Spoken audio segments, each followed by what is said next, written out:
በአዲስ ነገር ሩታ ተከስታለች። ሙሉ መረጃውን የማቀርብላችሁ ይሆናል። እስከ ቪዲዮ ፍጻሜ አብራችሁን ቆዩ። ሰላም ውድ ቤተሰቦቼ፣ ሰላማችሁ ይብዛ። ለዚህ ቻናል አዲስ የሆናችሁ ሰብስክራይብ፣ ላይክ፣ ሼር እያደረጋችሁ ቤተሰብ ሁኑ። ሁሌም አዳዲስ ትኩስ ቪዲዮዎችን የምታገኙበት ቻናል ነው። የምለቀው ቪዲዮ በፍጥነት ከእናንተ ጋር እንዲደርስ የደወል ምልክቷን መጫናችሁ እንዳትረሱ። ከጎን ሆናችሁ የምታበረታቱኝ ፈጣሪ የልባችሁን መሻት ሞልቶላችሁ በሰላም ወደ ሀገራችሁ ከቤተሰቦቻችሁ ጋር ፈጣሪ ያገናኛችሁ። እናም ሩታ በአዲስ ነገር መታለች። እሷም ምናለች? ስናልፈው እረሳ ነው እንጂ ያለፍነውን ለማለፍ ስንቴ በፊቱ ቆመናል አለች። ሐሞታችን እስከሚፈስ ድረስ ጨጓራችን እስከሚታመም ድረስ ብላ በሚያለቅስ ምልክት ፖስት አድርጋለች ማለት ነው። ሪፖስት አድርጋለች። በነገራችን ላይ ፈጣሪ ጋር ቆሞ ያፈረ የለም። ተሰብሮም ሆነ ብዙ ነገር ሆኖ ፈጣሪ ፊት ላይ ቆሞ ያፈረ ሰው የለም።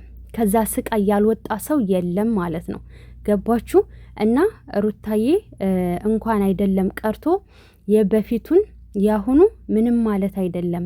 በፊቱም ስንት ጊዜ ከፈጣሪ ጋር ቆሜ ሐሞቴ እስከሚፈስ ጨጓሬ እስከሚታመም ብዙ ነገር ሁኜ እስከማለቅስ ድረስ ያንንም ሁሌ አለፍዋለሁ። እንኳን ይሄንን እያለች ነው ያለችው ማለት ነው። እና አሁንም ይሄ ቀን ያልፋል፣ አይዞሽ፣ መበርታት ነው።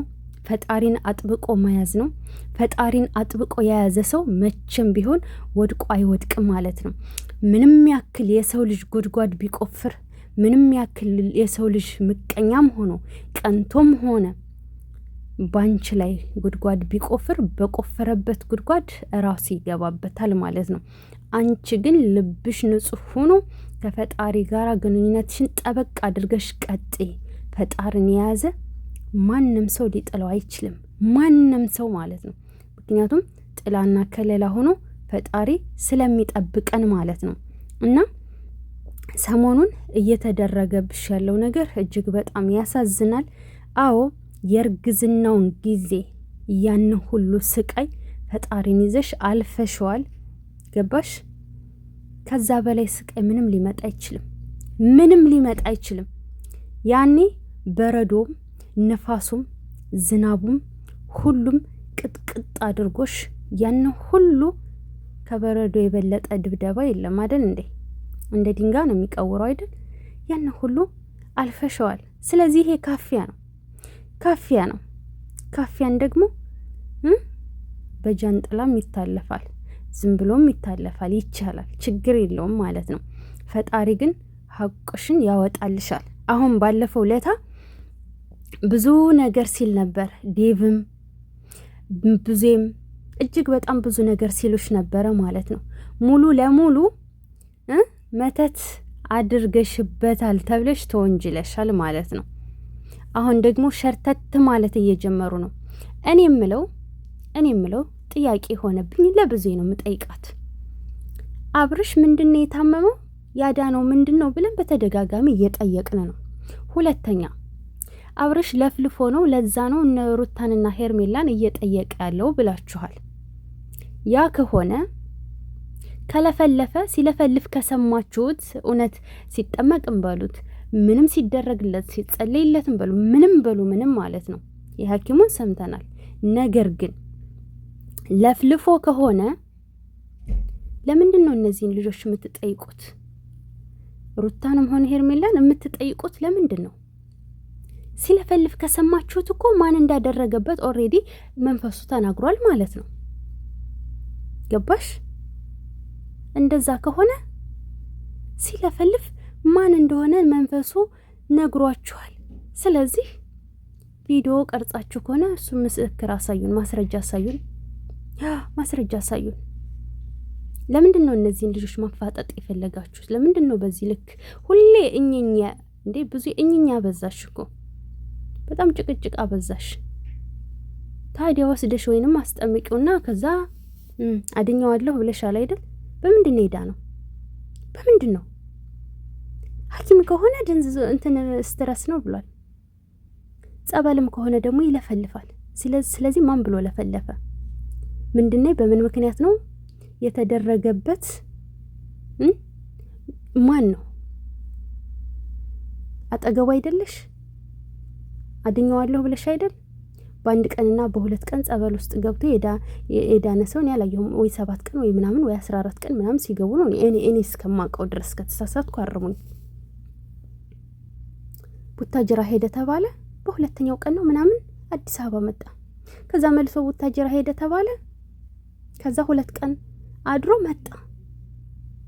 የትኛውን 7 ቀን ገብቶ ነው? ከለፈለፈስ ለምንድን ነው እናንተ ሌላ ሰው መጠየቅ የፈለጋችሁት? የለፈለፈውን አካል አጋልጧ። አዎ እኔ እስከማውቀው ድረስ የሰው ልጅ ቡዳም ተበላ ተባለ፣ ሰይጣንም ያዘው ተባለ፣ ጅንም ያዘው ተባለ፣ መተትም ተደረገበት ተባለ። ሲለፈልፍ ያንን ሰው ስሙን ይጠራል አይደል? ታዲያ ከጠራ ለምንድን ነው እነዚህ ልጅ 10 ጊዜ እውነት ራሱ መንፈሱ አወጣላችሁ አይደል? ማን እንደሆነ ተናገረላችሁ አይደል? ለምን ለኛ መናገር አልፈልጋችሁም? ለምን ሀቅ ካላችሁ እውነትን ከያዛችሁ ማን ነው ብላችሁ በግምት ሰውን መጠየቅ፣ የሰውን ህይወት ማበላሸት፣ ስም ማጥፋት፣ ሰዎች እንዲጠሉ ማድረግ ለምን ተፈለገ? አየሽ፣ የእውነት አብርሽ ታሟል ወይ? ሌላ የምጠይቀው ጥያቄ የእውነት አብርሽ ታሟል ወይ? ታሞ ከሆነ ደግሞ አሁን የጠየቁሽን ጥያቄ ልታሳየን ይገባል እንጂ ዝም ብሎ የሰውን ስም ማጥፋት ይደብራል ማለት ነው። እጅግ በጣም ያስጠላል እንዴ! ምንም ቢሆን ኤፍሬም በወንድሙ ላይ ሩታን ወደ ጎን ባያትና ምንም ቢሆን ኤፍሬም በወንድሙ ላይ ይህን ተንኮል ያደርጋል። አንቺ ብቻ ነሽ አብርሽን የምትወጂው፣ አንቺ ብቻ ነሽ ጻድቅ፣ አንቺ ብቻ ነሽ በቃ ለሱ አሳቢ። እሱም እኮ ስጋው ነው፣ ቤተሰቡ ነው። እንዴት ብሎ ነው ሩታ እናደርግበት ብሎ ደፍሮ የሚያደርግበት? ምን አድርጎት? ምን በድሎት? ምን ባዳና ባዳ ሆኖ ሚስት የተቀማሙ አስመሰልሽው? ከጭፍን ጥላቻሽ ውጭና ሰከን በይ። ዛሬም አልሰከንሽም። በጣም ስትጮይ ነበረ። በነገራችን ላይ አልተመቸኝም ነበር ውዶቼ፣ ቪዲዮ ማታ አልሰራሁም እና እጅግ በጣም ነው የተገረምኩት ማለት ነው። እና ምንም ቢሆን ሰዎችን በግምት የሰውን ስም ማጥፋት ይደብራል። እውነቱ ሲወጣ ግን የደረስኩበት ቀን አንላቀቅም። ምን ልታመጭ? ምን ልታደርጊ? ሲጀመር በስም አጥፊ መከሰስ እንደምትሽ ታውቂዋለሽ እንዴ? እንደውም ሩታ ታጋሽ ናት። የእውነት እኔ በሆነ ከሳቸዋለሁ። አንድ ሰው ከመሬት ተነስቶ ስሜን ሲያጠፋ ጸጥ አልለው። ምክንያቱም የመተት ቀልድ አይደለም። አብርሽ እኮ የእውነት ታሞ የእውነት ማስረጃ ኤቪደንስ ካለው ከጎኑ ቆማለሁ እኔ። ለምን ከሀቅ ጎን ነው። የሰው ልጅ ይታመም ይጎዳልም። የእውነት ከታመመ ሰው ቆማለሁ። ነገር ግን በዛም ማለ በዚህ ወደ ግራም ማላችሁት ወደ ቀኝም ማንሻፈፋችሁት ወዴትም ማድረጋችሁት የሩታ ሀቅ ይውጣ። 4 ነጥብ። በቀጣይ ቪዲዮ መጣለሁ። እስከዛው ድረስ ሰላም ቆዩልኝ።